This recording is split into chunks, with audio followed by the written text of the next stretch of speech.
Hey guys, welcome to the video. Before we start, I'd like to say that if I ever come off as awkward in this video, it's because I am awkward and also I'm brand new to this kind of content. But anyways, I'd like to say thanks and give a shout out to PSVR Addict for giving me this video idea. But anyways, let's just go into the video.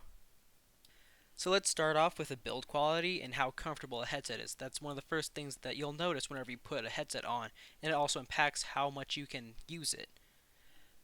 Each headset will use a halo band style, which is personally my favorite kind. I don't really like Velcro straps too much. And the halo strap, what happens is you put it around your forehead and the back of your head. And on the very back, you'll have a little knob to tighten or to loosen it, which I think is a very comfortable design. Alongside both headsets using a halo band, both headsets also have a little button that will allow you to slide the lens further or closer to your face, which I really enjoy because that makes it much more comfortable to use as a glasses wearer.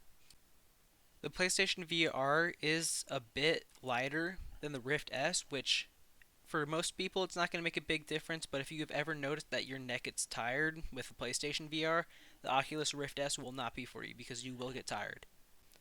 So the final part of each headset that I think is worth mentioning is the face mask. The PlayStation VR uses a rubber mask, and for the most part it works to keep light out, but something I don't like about it is that if I look up, the rubber will kind of cripple in and allow the lens to hit my glasses, which isn't really preferable. But with the Rift S, it'll have a more rigid rubber, plasticky material, and most of the time it's going to be more comfortable, so if you're looking up, it doesn't hit your glasses. But I could definitely see if you're a non glasses wearer, how the PlayStation VR's mask is a bit better. The next key part to a headset that you should probably look for is graphics. Each headset has a single panel screen, but that is where the similarities end. The Rift S has a single LCD panel at a resolution of 2560 by 1440p with a refresh rate of 80 Hz. The PlayStation VR has a single OLED panel at 1080 by 960p with a refresh rate of 90 Hz to 120 Hz if you're in cinematic mode.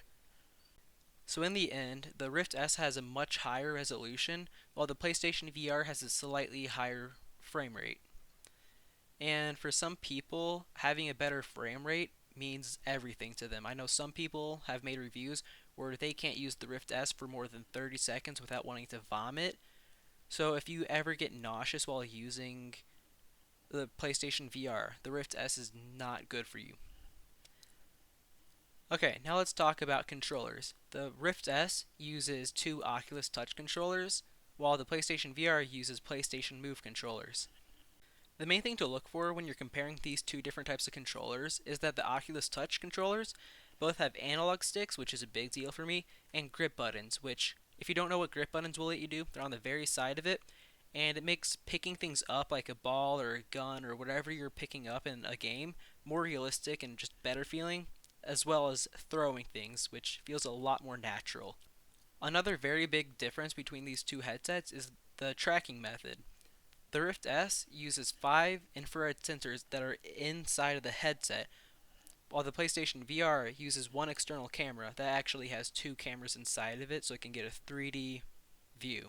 So this means that the Rift S can track in full 360 degrees while the PlayStation VR can only track in 180 degrees. And what I've noticed is that the Rift S can track much more accurately due to it using infrared and the PlayStation VR only using little glowing orbs at the end. The final main difference between these two headsets is going to be the game selections, which is something a lot of people don't really think about. The PlayStation VR only has one store you can buy from, the PlayStation Store, but the Rift S, you have two that are supported, the Oculus Home, of course, and also Steam VR. The PlayStation Store and the Oculus Store are very similar. They both are kind of selective on what games they allow, but here's the main difference. Steam VR, it's amazing.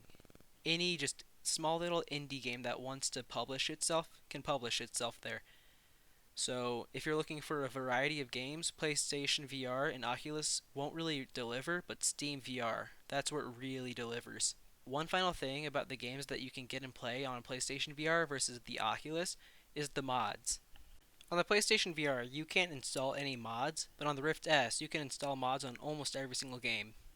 Due to modding, a lot of games are significantly different. Like if you look at recording of a PlayStation VR playing Beat Saber, it'll be a lot different than watching PC VR, such as the Rift S, just due to it being able to download mods such as Camera Plus and custom songs, custom sabers, custom background, custom notes, all that kind of stuff. Next, let's talk about recording for content creation.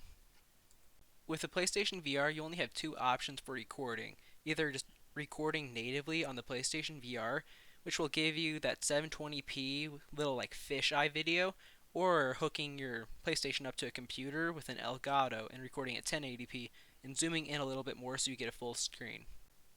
Now, if you're recording videos, the Rift S is much better because the Rift S, instead of only having two options of recording, you can record the game just normally in 1080p. You can record it in like a camera stabilized mode, like the Camera Plus mod in Beat Saber. You can also record games in a third person view called mixed reality, either using your body in a green screen or using an avatar. So, in the end, both headsets are great headsets and they're definitely both fun to play, but the Rift S does give you more. So, if you're just comparing prices, as of right now, the PlayStation VR is $350, while the Rift S is $400. This is in USD. So if you already own a PlayStation and you don't have a PC and you want to get in VR, get a PlayStation VR. But if you have both a PlayStation and a PC or just a PC and you want to get into VR, get a Rift S. One final thing to think about price-wise is if you don't own a PlayStation or a PC, the PlayStation VR will be significantly cheaper. The PlayStation VR only costs $350, which is $50 cheaper than the Rift S, but also the hardware, it'll cost you anywhere from 200 to 400 bucks depending on if you buy a slim, a normal, or a pro PlayStation. Meanwhile, a PC, it'll cost you about 600 bucks or more to get into good VR. So in the end, both headsets are great headsets, but the Rift S is significantly better in almost every single category, such as graphics or controllers and tracking. But all of that said, it being at a much higher price. So to summarize the whole video, the Rift S is better at a much higher price, and both headsets are still very good headsets and you'll find much enjoyment from each one. But anyways, I'd like to give a shout out to PSVR Addict one more time for giving me this amazing video idea. Bye.